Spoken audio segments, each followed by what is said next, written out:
ನಾಡಪ್ರಭು ಕೆಂಪೇಗೌಡರ ಜಯಂತಿಗೆ ಸಕಲ ಸಿದ್ಧತೆ, ಸಮುದಾಯದ ಬಂಧುಗಳು ಭಾಗವಹಿಸುವಂತೆ ಒಕ್ಕಲಿಗ ಸಂಘದ ಮುಖಂಡರ ಕರೆ. ಕೋಲಾರ ಜಿಲ್ಲೆ ಬಂದ್ಗೆ ವ್ಯಾಪಕ ಬೆಂಬಲ, ಅಂಗಡಿ ಮುಂಗಟ್ಟುಗಳ ಬಂದ್ ಜೊತೆಗೆ ವಾಹನ ಸಂಚಾರವೂ ಕುಂಠಿತ. ಸರ್ಕಾರಿ ಇಲಾಖೆಗಳ ಖಾಸಗೀಕರಣಕ್ಕೆ ವಿರೋಧ, ಕರ್ನಾಟಕ ರಾಜ್ಯ ರೈತ ಸಂಘ ಹಾಗೂ ಹಸಿರು ಸೇನೆಯ ತಾಲೂಕು ಅಧ್ಯಕ್ಷ ಲೋಕೇಶ್ ಗೌಡರಿಂದ ಖಂಡನೆ. ರಾಜಕೀಯ ತೆವಳಿಗಾಗಿ ಕೇಂದ್ರ ಸರ್ಕಾರದ ಅನುದಾನದ ಬಗ್ಗೆ ಮಾತಾಡಬಾರದು, ಓಡಾಡುವ ರಸ್ತೆಯೂ ಕೂಡ ಕೇಂದ್ರ ಸರ್ಕಾರದ್ದೇ, ಕೆಪಿಸಿಸಿ ಹರಿಪ್ರಸಾದ್ ವಿರುದ್ಧ ಸಂಸದ ಸುಧಾಕರ್ ಟಾಂಗ್. ನಮಸ್ಕಾರ, ಎಂಎಂಟಿ ನ್ಯೂಸ್ಗೆ ಸ್ವಾಗತ. ನಾನು ಪದ್ಮಾಮೂರ್ತಿ. ನಾಡಪ್ರಭು ಕೆಂಪೇಗೌಡರ ಜಯಂತಿಯನ್ನು ಅದ್ದೂರಿಯಾಗಿ ಆಚರಿಸಲು ಚಿಕ್ಕಬಳ್ಳಾಪುರ ತಾಲೂಕು ಒಕ್ಕಲಿಗರ ಸಂಘ ಸಕಲ ಸಿದ್ಧತೆಗಳನ್ನು ಮಾಡಿಕೊಂಡಿದೆ. ಜೂನ್ 27ರಂದು ನಡೆಯಲಿರುವ ಕೆಂಪೇಗೌಡ ಜಯಂತಿ ಕಾರ್ಯಕ್ರಮದಲ್ಲಿ ಸಾವಿರಾರು ಸಂಖ್ಯೆಯಲ್ಲಿ ಒಕ್ಕಲಿಗ ಸಮುದಾಯದ ಬಂಧುಗಳು ಭಾಗವಹಿಸುವಂತೆ ಸಂಘದ ಮುಖಂಡರು ಕರೆ ನೀಡಿದ್ದಾರೆ. ಹೌದು, ನಾಡಪ್ರಭು ಕೆಂಪೇಗೌಡರ ಜಯಂತಿಯನ್ನು ಈ ಬಾರಿ ಅತ್ಯಂತ ವಿಜೃಂಭಣೆಯಿಂದ ಆಚರಿಸಲು ಚಿಕ್ಕಬಳ್ಳಾಪುರ ತಾಲೂಕು ಒಕ್ಕಲಿಗರ ಸಂಘ ಮುಂದಾಗಿದೆ. ಜೂನ್ 27ರಂದು ನಡೆಯಲಿರುವ ಕಾರ್ಯಕ್ರಮದಲ್ಲಿ ಸಮಾಜದ ಮುಖಂಡರು, ಗಣ್ಯರು, ವಿವಿಧ ಕ್ಷೇತ್ರಗಳ ಸಾಧಕರು ಹಾಗೂ ಸಾವಿರಾರು ಸಂಖ್ಯೆಯಲ್ಲಿ ಒಕ್ಕಲಿಗರ ಸಮುದಾಯದ ಸದಸ್ಯರು ಭಾಗವಹಿಸಲಿದ್ದಾರೆ.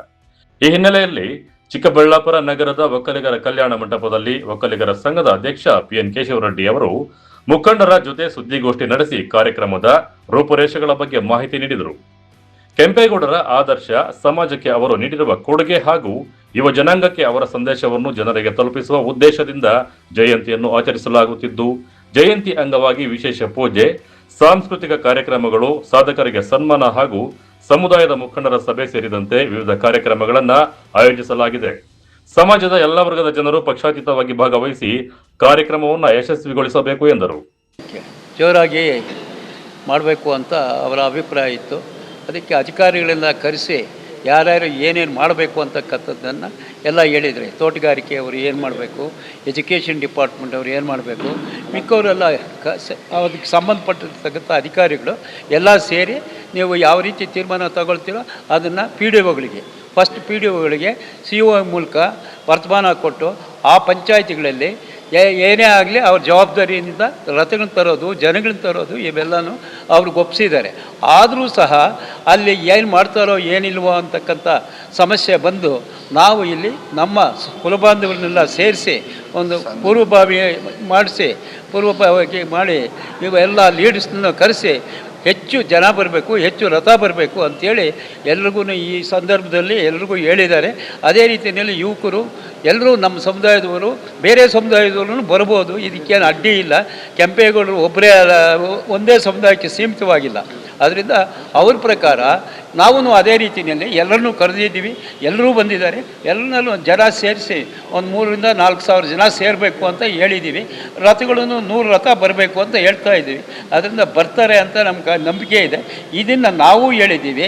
ನೀವು ಪತ್ರಿಕಾಗೋಷ್ಠಿ ಮಿತ್ರರು ನೀವು ಅವರಿಗೆ ಸ್ವಲ್ಪ ಸಂದೇಶವನ್ನು ಕೊಟ್ಟರೆ ಒಳ್ಳೆಯದು ಅನ್ನೋ ಉದ್ದೇಶದಿಂದ ಮಾಡ್ತಾ ಇದ್ದೀವಿ. ಅದರಿಂದ ಸಹಕರಿಸಬೇಕು ಅಂತ ಹೇಳ್ತೀವಿ. ಈ ಸಲ ಆ ರೀತಿ ಆಗಬಾರ್ದು ಅಂತ 3ನೇ ವರ್ಷದಲ್ಲಿ ಆಗಿತ್ತು.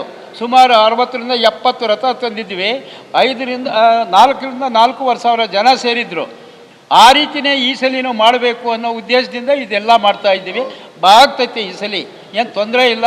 ಎಲ್ಲ ಮಕ್ಕಳನ್ನು ಪಕ್ಷಾತೀತವಾಗಿ ಎಲ್ಲರನ್ನೂ ಕರೆದಿದ್ದೀವಿ, ಎಲ್ಲ ಮಾಡ್ತಾರೆ. ಇವತ್ತು ರಮೇಶ್ ನಾನು ತರ್ತೀನಿ, ನನ್ನ ಊರಿನಿಂದ ಒಂದು ರಥ ಕಳಿಸ್ತೀನಿ ಅಂತ ಹೇಳಿದ್ದಾರೆ. ಅದೇ ರೀತಿಯಲ್ಲಿ ಪ್ರತಿಯೊಬ್ಬರು ಹೇಳ್ತಾ ಇದ್ದಾರೆ, ಪ್ರತಿಯೊಬ್ಬ ಯುವಕರು ಹೇಳ್ತಾ ಇದ್ದಾರೆ. ಜಿಲ್ಲಾ ಪಂಚಾಯತ್ ವ್ಯಾಪ್ತಿಯಿಂದ ಸುಮಾರು 10 to 15 ಬಂದರೆ ಆಗೋಯ್ತು. 15 75 ರಥ ಆಯಿತು ಅಲ್ವೇನ್ರಿ? ಅದರಿಂದ ತರ್ತಾರೆ, ಅದಾಗುತ್ತೆ, ಜನನೂ ಸೇರ್ತಾರೆ. ಈ ಸಲ ಒಳ್ಳೆ ವೈಭವದಿಂದ ನಡೀತೈತೆ. ಏನು, ನಾಡಪ್ರಭು ಕೆಂಪೇಗೌಡರು ಕಟ್ಟಿದ ಮೌಲ್ಯಗಳು ಹಾಗೂ ಸಮಾಜ ಸೇವೆಯ ಆದರ್ಶಗಳನ್ನ ಮುಂದಿನ ಪೀಳಿಗೆಗೆ ಪರಿಚಯಿಸುವ ಉದ್ದೇಶದಿಂದ ಪ್ರತಿ ವರ್ಷ ಜಯಂತಿಯನ್ನು ಆಚರಿಸಲಾಗುತ್ತಿದ್ದು, ಈ ಬಾರಿಯ ಕಾರ್ಯಕ್ರಮವನ್ನು ಇನ್ನಷ್ಟು ವಿಶೇಷವಾಗಿ ಆಯೋಜಿಸಲಾಗಿದ್ದು, ಇದಕ್ಕೆ ಒಕ್ಕಲಿಗರ ಮಹಿಳಾ ಮಣಿಗಳು ಕೂಡ ಆಸಕ್ತಿಯಿಂದ ಮುಂದೆ ಬಂದಿದ್ದು, ಈ ಬಾರಿ ಮಹಿಳೆಯರು ನಾಡಪ್ರಭು ಕೆಂಪೇಗೌಡರ ಜಯಂತಿ ಎಂದು ಭಾಗವಹಿಸಿ ಮಹಿಳಾ ಶಕ್ತಿ ತೋರಿಸಬೇಕೆಂದು ಮನವಿ ಮಾಡಿದ್ದಾರೆ. ನಾಡಪ್ರಭು ಕೆಂಪೇಗೌಡರ ಜಯಂತಿಯ ಅಂಗವಾಗಿ ಈ ದಿನ ನಮ್ಮ ಒಕ್ಕಲಿಗರ ಕಲ್ಯಾಣ ಮಂಟಪದಲ್ಲಿ ಪೂರ್ವಭಾವಿ ಸಭೆಯನ್ನು ಏರ್ಪಡಿಸಲಾಗಿದ್ದು, ಆ ಒಂದು ಸಭೆಯಲ್ಲಿ ನಮ್ಮ ಜಿಲ್ಲೆಯ ಒಕ್ಕಲಿಗರ ಬಾಂಧವರೆಲ್ಲರೂ ಸೇರಿ ಸುಮಾರು ಒಂದು 300-400 ಜನ ಸೇರಿದ್ವು. ಎಲ್ಲ ಸೇರಿ ಮೀಟಿಂಗ್ ಮಾಡಿದ್ವಿ. ಏನು ಮಾಡಿದ್ವಿ ಅಂದರೆ ಎಲ್ಲ ಊರುಗಳಿಂದನೂ ಪ್ರತಿಯೊಬ್ಬರೂ ಭಾಗವಹಿಸಬೇಕು. ಹೆಚ್ಚಿನ ಸಂಖ್ಯೆಯಲ್ಲಿ ಮಹಿಳೆಯರಾಗಲಿ, ಗಂಡಸರಾಗಲಿ, ಮಕ್ಕಳಾಗಲಿ ಎಲ್ಲರೂ ಭಾಗವಹಿಸಿ ನಮ್ಮ ಒಂದು ಏನಿದೆ ನಮ್ಮ ಒಕ್ಕಲಿಗರ ಜನಾಂಗದ ಒಂದು ಪ್ರತಿಭೆಯನ್ನು ನಾವು ತೋರಿಸ್ಕೊಳ್ಬೇಕು. ಆಮೇಲೆ ನಮ್ಮ ಒಂದು ಮಹಿಳೆಯರಿಂದ ಎಷ್ಟು ಸಾಧ್ಯವಾದ ಸಾವಿರಾರು ಕಳಶಗಳನ್ನು ಸಹ ನಾವು ತರಲು ನಿರ್ಧರಿಸಿ ಬಹಳ ವಿಜೃಂಭಣೆಯಿಂದ ಮಾಡಲು ನಾವು ತೀರ್ಮಾನಿಸಲಾಯಿತು. ಇದೇ ಮೂಲಕ ಎಲ್ಲರೂ ಯಾರ್ಯಾರು ನೋಡ್ತಿದ್ದೀರೋ ವಿಡಿಯೋ ದಯವಿಟ್ಟು ಅಂದರೆ ಜಾತ್ಯತೀತವಾಗಿ ಪಕ್ಷಾತೀತವಾಗಿ ಮಹಿಳೆಯರಿಗೆ ಎಸ್ಪೆಷಲಿ ಮಹಿಳೆಯರಿಗೆ ಹೇಳ್ತಿದ್ದೀವಿ. ನಾವು ರಿಸರ್ವೇಷನ್ ಹೆಂಗೆ ಕೇಳ್ತಿದ್ದೀವೋ ಅದೇ ಥರ ಎಲ್ಲರೂ ಅವ್ರ ಮನಸ್ಸಿಗೆ ಅನಿಸ್ಬೇಕು, ನಾವು ಹೋಗ್ಬಿಟ್ಟು ಪಾಲ್ಗೊಳ್ಬೇಕು ಅಂತ ಹೇಳ್ಬಿಟ್ಟು. ಮನೇಲಿ ಬಿಡ್ತಿದ್ದಾರೆ ಅಂತಲ್ಲ, ಅವ್ರ ಮನಸ್ಸಿಗೆ ಬರಬೇಕು, ನಾವು ಹೋಗಿ ಭಾಗವಹಿಸಬೇಕು. ಇದು ನಾಡಪ್ರಭು ಕೆಂಪೇಗೌಡರಿಗೆ ಒಂದು ಗೌರವ ಸೂಚಿಸ್ತಕ್ಕಂಥದ್ದು. ದಯವಿಟ್ಟು ಪ್ರತಿಯೊಬ್ಬರು ಬರೋವಂಥವರೆಲ್ಲ ಕಳಶ ತೊಗೊಂಡು ಬರಬೇಕಾಗಿ ನಮ್ಮ ಕಡೆಯಿಂದ ಆ ದಿನ ನಾವು ಎಲ್ಲ ಮಹಿಳೆಯರು ನಮ್ಮ ಮನೆಯಲ್ಲಿ ಹೇಗೆ ಹಬ್ಬ ಮಾಡ್ತೀವಿ ಅದೇ ರೀತಿ ನಮ್ಮ ನಾಡಪ್ರಭು ಕೆಂಪೇಗೌಡರ ಜಯಂತಿಯನ್ನು ಸಹ ಪ್ರತಿಯೊಬ್ಬರು ಹಬ್ಬದ ವಾತಾವರಣವನ್ನು ನಿರೂಪಿಸಬೇಕಾಗಿ ಪ್ರತಿಯೊಂದು ಮಹಿಳೆಯೂ ಒಂದು ಕಳಶದ ಸಮೇತ ಅವ್ರ ಗೌರವ ಸೂಚಿಸಬೇಕಾಗಿ ನಾವು ನಿರ್ಧರಿಸಿದ್ದೀವಿ. ಒಟ್ಟಾರೆ ಜೂನ್ 27ರಂದು ನಡೆಯಲಿರುವ ನಾಡಪ್ರಭು ಕೆಂಪೇಗೌಡ ಜಯಂತಿಯನ್ನು ಅದ್ದೂರಿಯಾಗಿ ಆಚರಿಸಲು ಚಿಕ್ಕಬಳ್ಳಾಪುರ ತಾಲೂಕು ಒಕ್ಕಲಿಗರ ಸಂಘ ಭರ್ಜರಿ ಸಿದ್ಧತೆ ನಡೆಸಿದ್ದು ಸಾವಿರಾರು ಸಂಖ್ಯೆಯಲ್ಲಿ ಸಮುದಾಯದ ಸದಸ್ಯರು ಭಾಗವಹಿಸುವ ನಿರೀಕ್ಷೆ ವ್ಯಕ್ತವಾಗಿದೆ. ಕ್ಯಾಮರಾಮನ್ ಪ್ರವೀಣ್ ಜೊತೆ ಕಳವರ ಅರುಣ್, ಎಂಎಂಟಿ ನ್ಯೂಸ್, ಚಿಕ್ಕಬಳ್ಳಾಪುರ. ಕೋಲಾರ ಜಿಲ್ಲೆಯ ಮಾವಿನ ಬೆಳೆಗೆ ಸೂಕ್ತ ಬೆಂಬಲ ಬೆಲೆ ಘೋಷಿಸುವಂತೆ ಆಗ್ರಹಿಸಿ ಕರೆ ನೀಡಲಾಗಿದ್ದ ಕೋಲಾರ ಜಿಲ್ಲೆ ಬಂದ್ಗೆ ವ್ಯಾಪಕ ಬೆಂಬಲ ವ್ಯಕ್ತವಾಯಿತು. ಅಂಗಡಿ ಮುಂಗಟ್ಟುಗಳು ಬಂದ್ ಆಗಿದ್ದವು ಹಾಗೂ ವಾಹನ ಸಂಚಾರವು ಗಣನೀಯವಾಗಿ ಕುಂಠಿತಗೊಂಡಿತ್ತು.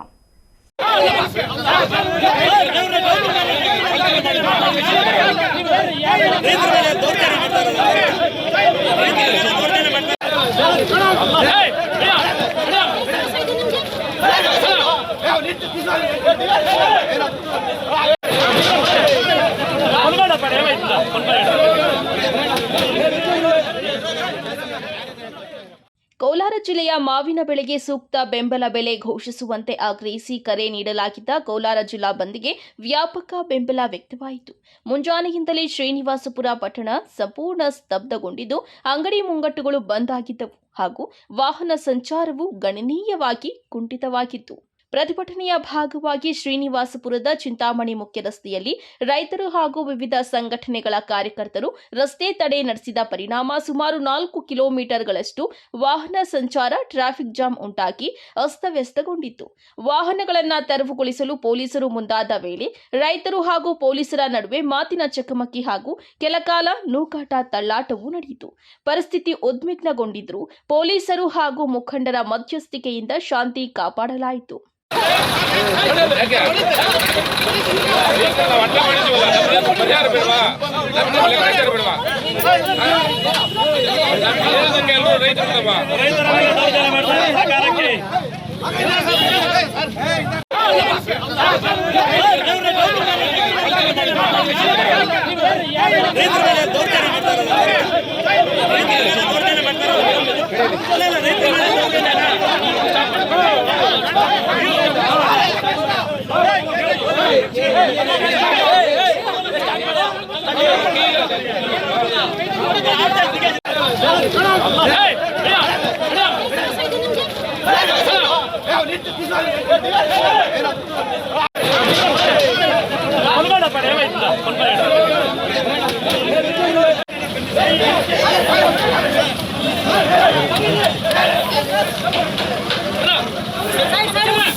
ಪ್ರತಿಭಟನೆಯಲ್ಲಿ ಕೋಲಾರ ಸಂಸದ ಮಲ್ಲೇಶ್ ಬಾಬು, ಶಾಸಕ ಜಿಕೆ ವೆಂಕಟಶಿವಾರೆಡ್ಡಿ ಸೇರಿದಂತೆ ಹಲವು ಜನಪ್ರತಿನಿಧಿಗಳು ಭಾಗವಹಿಸಿ ರೈತರ ಹೋರಾಟಕ್ಕೆ ಬೆಂಬಲ ವ್ಯಕ್ತಪಡಿಸಿದರು. ಪ್ರತಿಭಟನಾ ಸ್ಥಳಕ್ಕೆ ಭೇಟಿ ನೀಡಿದ ಕೋಲಾರ ಅಪರ ಜಿಲ್ಲಾಧಿಕಾರಿಗಳು ಮಾತನಾಡಿ, ಮಾವು ಬೆಂಬಲ ಬೆಲೆ ಕುರಿತಂತೆ ಸರ್ಕಾರದ ಮಟ್ಟದಲ್ಲಿ ಈಗಾಗಲೇ ಹಲವು ಸಭೆಗಳು ಹಾಗೂ ಚರ್ಚೆಗಳು ನಡೆದಿದ್ದು, ಈ ಕುರಿತು ಅಧಿಕೃತ ಆದೇಶ ನಾಳೆ ಹೊರಬೀಳುವ ಸಾಧ್ಯತೆ ಇದೆ ಎಂದು ರೈತರಿಗೆ ಭರವಸೆ ನೀಡಿದ್ದಾರೆ. ಅಪರ ಜಿಲ್ಲಾಧಿಕಾರಿಗಳ ಈ ಭರವಸೆಯ ಹಿನ್ನೆಲೆಯಲ್ಲಿ ರೈತರು ಹಾಗೂ ಹೋರಾಟಗಾರರು ಬಂದ್ ಅನ್ನು ಹಿಂಪಡೆಯಲು ಒಪ್ಪಿಗೆ ಸೂಚಿಸಿದರು.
ಈ ವೇಳೆ ಮಾವು ಬೆಳೆಗಾರರ ಸಂಘದ ಅಧ್ಯಕ್ಷ ಚೆನ್ನಪ್ಪರೆಡ್ಡಿ ಮಾತನಾಡಿ, ಮಾವಿನ ಬೆಲೆ ಕುಸಿತದಿಂದ ಜಿಲ್ಲೆಯ ಸಾವಿರಾರು ರೈತರು ಸಂಕಷ್ಟಕ್ಕೆ ಸಿಲುಕಿದ್ದಾರೆ.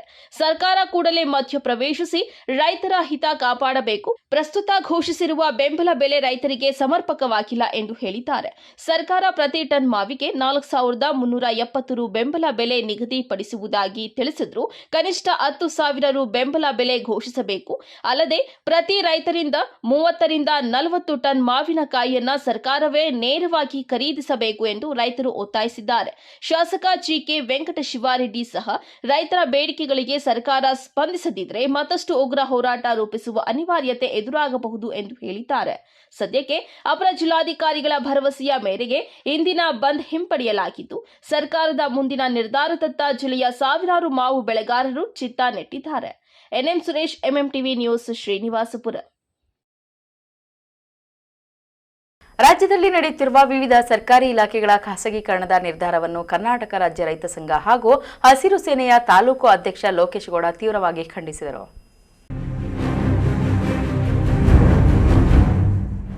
ಗೌರಿಬಿದನೂರು ನಗರದ ಬೆಸ್ಕಾಂ ಉಪವಿಭಾಗದ ಕಚೇರಿ ಆವರಣದಲ್ಲಿ ಕರ್ನಾಟಕ ವಿದ್ಯುತ್ ಪ್ರಸರಣ ನಿಗಮ ನಿಯಮಿತ ಮತ್ತು ಬೆಸ್ಕಾಂನ ಎಲ್ಲ ನೌಕರರು, ಅಧಿಕಾರಿಗಳು ಹಾಗೂ ವಿದ್ಯುತ್ ಗುತ್ತಿಗೆದಾರರು, ರೈತ ಸಂಘಟನೆಗಳು ಮತ್ತು ಕನ್ನಡ ಪರ ಹೋರಾಟ ಸಂಘಟನೆಗಳ ವತಿಯಿಂದ ವಿದ್ಯುತ್ ಖಾಸಗೀಕರಣದ ವಿರುದ್ಧ ಬೃಹತ್ ಪ್ರತಿಭಟನೆಯನ್ನು ಹಮ್ಮಿಕೊಳ್ಳಲಾಗಿತ್ತು. ಈ ಸಂದರ್ಭದಲ್ಲಿ ಕರ್ನಾಟಕ ರಾಜ್ಯ ರೈತ ಸಂಘ ಹಾಗೂ ಹಸಿರು ಸೇನೆಯ ತಾಲೂಕು ಅಧ್ಯಕ್ಷ ಲೋಕೇಶ್ ಗೌಡ ಮಾತನಾಡಿ, ಬೆಸ್ಕಾಂ ಸೇರಿದಂತೆ ವಿವಿಧ ಸರ್ಕಾರಿ ಸಂಸ್ಥೆಗಳನ್ನು ಖಾಸಗೀಕರಣಗೊಳಿಸುವ ಮೂಲಕ ಸರ್ಕಾರವು ರೈತರು ಮತ್ತು ಸಾರ್ವಜನಿಕರಿಗೆ ದೊಡ್ಡ ಅನ್ಯಾಯ ಮಾಡುತ್ತಿದೆ ಎಂದು ಆರೋಪಿಸಿದರು. ರಾಜ್ಯದ ಯಾವುದೇ ರಾಜಕೀಯ ಪಕ್ಷಗಳಾಗಲಿ, ಶಾಸಕರಾಗಲಿ ಅಥವಾ ಸಚಿವರಾಗಲಿ ಈ ಖಾಸಗೀಕರಣದ ಬಗ್ಗೆ ತುಟಿ ಬಿಚ್ಚುತ್ತಿಲ್ಲ. ಈ ವಿಷಯದಲ್ಲಿ ಎಲ್ಲರೂ ಒಂದೇ ಆಗಿದ್ದಾರೆ ಎಂದು ಟೀಕಿಸಿದ್ದಾರೆ. ಈ ಖಾಸಗೀಕರಣವನ್ನು ತಕ್ಷಣ ನಿಲ್ಲಿಸಬೇಕು, ಇಲ್ಲದಿದ್ದರೆ ಮುಂಬರುವ ದಿನಗಳಲ್ಲಿ ಸರ್ಕಾರದ ಪ್ರತಿನಿಧಿಗಳನ್ನು ತರಾಟೆಗೆ ತೆಗೆದುಕೊಳ್ಳುವುದಾಗಿ ಮತ್ತು ರಾಜ್ಯಾದ್ಯಂತ ರೈತ ಸಂಘದ ನೇತೃತ್ವದಲ್ಲಿ ತೀವ್ರ ಹೋರಾಟ ಮಾಡುವುದಾಗಿ ಎಚ್ಚರಿಸಿದರು. ಟಾಟಾ ಕಂಪನಿಯವರು ಒಂದು ಅರ್ಜಿ ಸಲ್ಲಿಕೆ ಆಗಿದೆ.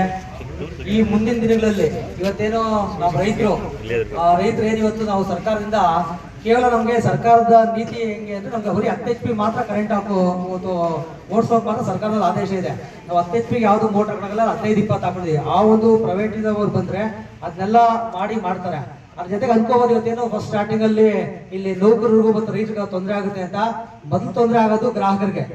ಇದು ಯಾವ್ದಪ್ಪ ಅಂದ್ರೆ ಇವತ್ತು ಬಾಂಬೆ ಗ್ರೇಟರ್ ಅಲ್ಲಿ ನಾವು ಒಂದು ಬಿಲ್ ಒಂದು ನಾವು ತಗೊಂಡು ನೋಡಿದ್ವಿ. ಹೆಂಗೆ ಅಂದ್ರೆ ಅವ್ರಿಗೆ 130 ಇದು ಬಂದ್ರೆ ಅದರಲ್ಲಿ ಸುಮಾರು 33 ಯೂನಿಟ್ ಹೆಚ್ಚುವರಿಯಾಗಿ ಬರುತ್ತೆ. ಅಂದ್ರೆ ಕಾರಣ ಸೋರಿಕೆ.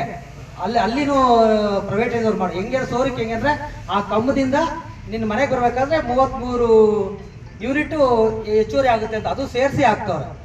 ಅದೇ ರೀತಿಯಲ್ಲಿ ಇವತ್ತು ನಮ್ಮ ಖಾಸಗೀಕರಣ ಹೆಂಗೆ ಅಂದ್ರೆ ಇವತ್ತು ಎಲ್ಲ ಖಾಸಗೀಕರಣ ಆಗ್ಬಿಟ್ಟಿದೆ. ಇದೊಂದು ಬೆಸ್ಕಾಂ ಅನ್ನೋದು ದುಡ್ಕೊಂಡಿದೆ. ಈ ಬೆಸ್ಕಾಂನ ಇವತ್ತು ಸುಮಾರು ನಮ್ಮ ನೌಕರರು ಇವತ್ತು ಅದ್ರ ಕಡೆ ಕೆಲಸ ಮಾಡ್ತಾ ಇದ್ದಾರೆ. ಮತ್ತೆ ರೈತರು ಇವತ್ತು ಎಲ್ಲ ಒಂದ್ ಕಡೆ ಸಣ್ಣ ನಾವು ಚಾಪ್ ಕಟ್ಗೆ ಹಾಕೊಂಡಿದ್ದೀವಿ. ಎಲ್ಲೂ ಅದು ಕಡಿತ ಆಗುತ್ತೆ. ಮತ್ತೆ ಇವತ್ತು ನಮ್ಮ ರೈತಾಪಿ ವರ್ಗದಲ್ಲಿ ಸುಮಾರು ಜನ ಯಾವುದೋ ಸಣ್ಣ ಪುಟ್ಟ ಯಾವುದೋ ಒಂದು ಮಿಷಿನ್ ಇನ್ನೊಂದು ಮತ್ತೊಂದು ಹಾಕೊಂಡಿರ್ತಾರೆ. ಅದಕ್ಕೆಲ್ಲಾನು ಇವತ್ತು ಅದು ಕಡಿವಾಳ ಆಗುತ್ತೆ. ಮತ್ತೆ ಇನ್ನೂ ಒಂದು ವಿಚಾರ ಏನಪ್ಪಾ ಅಂದ್ರೆ ಇವತ್ತು ನಾವು ನೋಡ್ತಾ ಇದ್ದೀವಿ ನಮ್ಮ ರಾಜ್ಯದಲ್ಲಿ ರಾಜಕೀಯ ಪಕ್ಷಗಳು ಯಾವುದೋ ಬಿಡದಿ ಟೌನ್ಶಿಪ್ ಒಬ್ಬರು ಕಿತ್ತಾಡ್ತಾ ಇದ್ದಾರೆ. ಯಾವುದೇ ಒಬ್ಬ ರಾಜಕಾರಣಿ ಇರಲಿ, ಒಬ್ಬ MLA ಇರಲಿ, ಒಬ್ಬ ಸಂಸದ ಇರಲಿ, ಒಬ್ಬ ಸಚಿವ ಇರಲಿ, ಪಕ್ಷ ಇರಲಿ, ಯಾವ್ದನ್ನ ಖಾಸಗೀಕರಣಕ್ಕೆ ಮಾತಾಡೋದು ನೀವು ಮಾಧ್ಯಮದಲ್ಲಿ ನೋಡಿದ್ದೀರಾ? ಯಾರನ್ನ ನೋಡಿದ್ದೀರಾ? ಯಾವ್ದನ್ನ ಒಬ್ಬ ಸರ್ಕಾರದಲ್ಲಿ ಯಾವುದೋ ಒಂದು ಪಕ್ಷದವರು CPM ಅವ್ರು ಮಾತಾಡ್ತಾರೆ, ಬೇರೆಯವ್ರು ಮಾತಾಡ್ತಾರೆ. ಕಾಂಗ್ರೆಸ್, JDS, BJP ಅವರು ಇವತ್ತವರೆಗೂ ಸಹ ಖಾಸಗೀಕರಣದ ಬಗ್ಗೆ ಮಾತಾಡಿಲ್ಲ. ಇವರೆಲ್ಲಕ್ಕೂ ಹೋರಾಟ ಮಾಡ್ತಾರೆ. ಇದೇ ಒಂದು ಇಂಥ ವಿಷಯ ಬಂದಾಗ ಅವರೆಲ್ಲರೂ ಒಂದೇ. ಬೆಸ್ಕಾಂನ ಎಇಇ ಪರಮೇಶ್ವರಪ್ಪ ಮಾತನಾಡಿ, ರಾಜ್ಯದಲ್ಲಿ ವಿದ್ಯುತ್ ಸರಬರಾಜು ವ್ಯವಸ್ಥೆಯನ್ನು ಖಾಸಗೀಕರಣಗೊಳಿಸುವ ಸರ್ಕಾರದ ಚಿಂತನೆಯು ಅಂತಿಮವಾಗಿ ರೈತರ ಮೇಲೆ ಗಂಭೀರ ಪರಿಣಾಮ ಬೀರಲಿದೆ. ಪ್ರಸ್ತುತ ಸರ್ಕಾರಿ ಸ್ವಾಮ್ಯದ ವ್ಯವಸ್ಥೆಯಲ್ಲಿ ವಿದ್ಯುತ್ ಸರಬರಾಜು ಸೇವೆಯನ್ನು ಒದಗಿಸಲಾಗುತ್ತಿದೆ.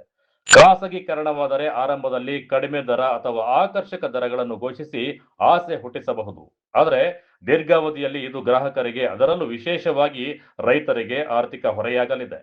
ಖಾಸಗಿ ಕಂಪನಿಗಳು ಸರ್ಕಾರಿ ಕಚೇರಿಗಳ ಸಮಾನಾಂತರವಾಗಿ ತಮ್ಮ ಕಾರ್ಯಾಲಯಗಳನ್ನು ತೆರೆದರೂ ಸಹ ಅಂತಿಮವಾಗಿ ಇದು ಸರ್ಕಾರದ ಮೇಲೆ ಮತ್ತು ಜನಸಾಮಾನ್ಯರ ಮೇಲೆ ದುಷ್ಪರಿಣಾಮ ಬೀರಲಿದೆ. ಸರ್ಕಾರದ ಈ ನಡೆಯಿಂದ ರೈತರಿಗೆ ತೊಂದರೆಯಾಗುವ ಸಾಧ್ಯತೆ ಹೆಚ್ಚಿರುವುದರಿಂದ ವಿದ್ಯುತ್ ಶಕ್ತಿಯನ್ನ ಖಾಸಗೀಕರಣಗೊಳಿಸದಂತೆ ಅವರು ಸರ್ಕಾರಕ್ಕೆ ವಿನಂತಿಸಿದರು. ಒಂದು 15 ವರ್ಷ, ಅಂದಾಜು 15 ವರ್ಷ ಆಯಿತು. BSNL ನೆಟ್ವರ್ಕ್ ಯಾವ ರೀತಿ ಇದೆ, ಅಲ್ಲಿ ಸ್ಟಾಫ್ಗಳು ತುಂಬ ಕೊರತೆ ಆಗಿದೆ. ಹಾಗಾಗಿ ಅವ್ರು ಸರ್ವಿಸ್ ಕೊಡೋಕೆ ಆಗ್ತಾ ಇಲ್ಲ.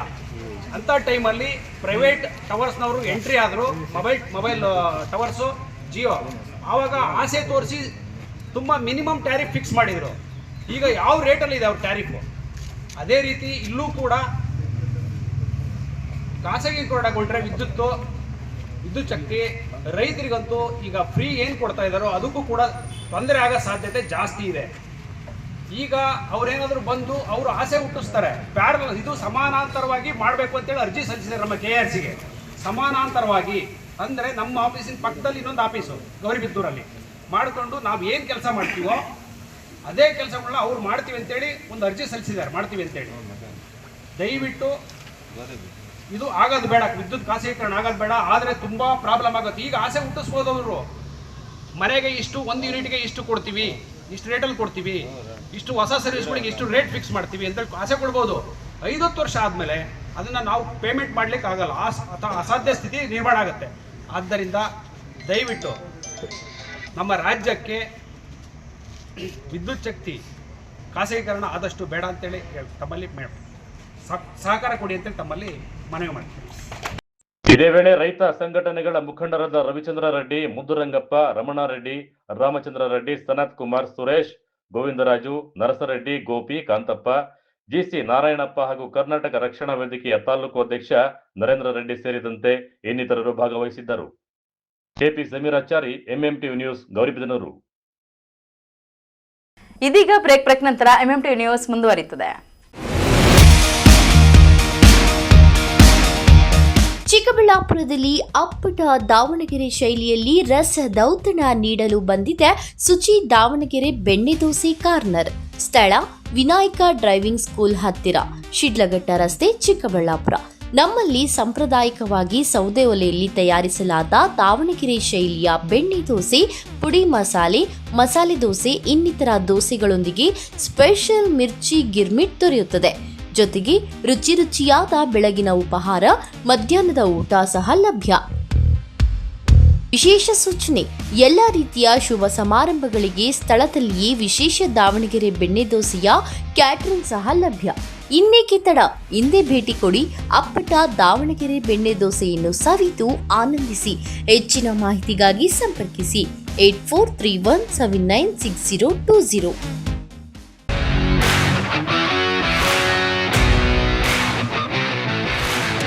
ನೀವೆಂದು ಪಡೆಯದ ಥ್ರಿಲ್ಲಿಂಗ್ ಅನುಭವವನ್ನ ಕೊಡಲು ಚಿಕ್ಕಬಳ್ಳಾಪುರಕ್ಕೆ ಬಂದಿದೆ ವಾಯು ವೆಲಾಸಿಟಿ ಗೋ ಕಾರ್ಟಿಂಗ್. ಸ್ಥಳ ಎಸ್ ಗೊಲ್ಲಹಳ್ಳಿ ನಿಯರ್ ಈಶಾ, ಚಿಕ್ಕಬಳ್ಳಾಪುರ. ಸಾರ್ವಜನಿಕರು ಹಾಗೂ ವಿದ್ಯಾರ್ಥಿಗಳಿಗಾಗಿ ವಿಶೇಷ ಆಫರ್ಗಳು ಲಭ್ಯ. ಕನಿಷ್ಠ ಲಾಪ್ಸ್ಗಳಿಂದ ಹಿಡಿದು ಗರಿಷ್ಠ ಲಾಪ್ಸ್ಗಳವರೆಗೆ ಹೈ ಸ್ಪೀಡ್ ಟ್ರ್ಯಾಕ್, ಪ್ರೀಮಿಯಂ ಸೇಫ್ಟಿಯೊಂದಿಗೆ ರೈಡ್ ಮಾಡುವ ಅವಕಾಶ. ನಿಮ್ಮ ಸ್ನೇಹಿತರು ಹಾಗೂ ಕುಟುಂಬಸ್ಥರೊಂದಿಗೆ ಪ್ರತಿ ಕ್ಷಣಗಳನ್ನ ಆನಂದಿಸಬಹುದಾದ ಸುವರ್ಣಾವಕಾಶ. ಇನ್ನೇಕೆ ತಡ, ನಿಮ್ಮ ರೋಮಾಂಚನಕಾರಿ ರೈಡ್ಗಾಗಿ ಹಿಂದೆ ಬುಕ್ ಮಾಡಿ. ಹೆಚ್ಚಿನ ಮಾಹಿತಿಗಾಗಿ ಸಂಪರ್ಕಿಸಿ 8861572096 9482482934.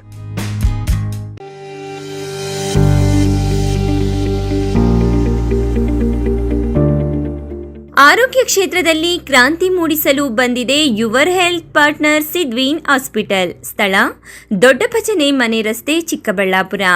ಅತ್ಯಾಧುನಿಕ ಸೌಲಭ್ಯಗಳನ್ನು ಹೊಂದಿರುವ ಮಲ್ಟಿ ಸ್ಪೆಷಾಲಿಟಿ ಆಸ್ಪತ್ರೆ. ನಮ್ಮಲ್ಲಿ clinical services, critical and emergency care, surgical services, diagnostic services ಇನ್ನಿತರ ಸೌಲಭ್ಯಗಳು ಲಭಿಸಲಿದೆ. ನುರಿತ ತಜ್ಞ ವೈದ್ಯರು, ಉತ್ತಮ ಚಿಕಿತ್ಸೆ, ಉತ್ತಮ ಆರೈಕೆಯೊಂದಿಗೆ ಈಗಾಗಲೇ ಮನೆ ಮಾತಾಗಿದೆ. ಪ್ರತಿನಿತ್ಯ 24 ಗಂಟೆಗಳ ಆರೋಗ್ಯ ಸೇವೆ ಲಭ್ಯ. ವಿಶಾಲವಾದ ಪಾರ್ಕಿಂಗ್ ವ್ಯವಸ್ಥೆ ಸಹ ಇದೆ. ನಿಮ್ಮ ಆರೋಗ್ಯವೇ ನಮ್ಮ ಧ್ಯೇಯ. Your health partner Sidveen hospital. ಹೆಚ್ಚಿನ ಮಾಹಿತಿಗಾಗಿ ಸಂಪರ್ಕಿಸಿ 74832 68887.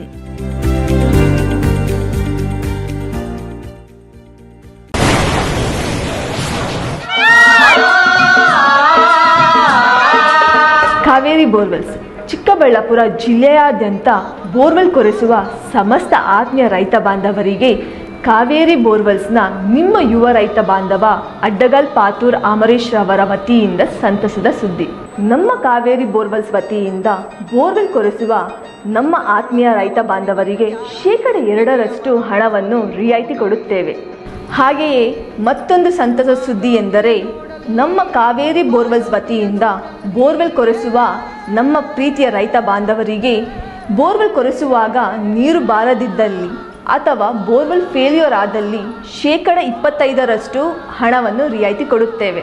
Transport charge, meal charge, welding charge, collar charge, cab charge ಸೇರಿದಂತೆ ಇನ್ನಿತರ ಯಾವುದೇ ಚಾರ್ಜ್ಗಳು ಇರುವುದಿಲ್ಲ.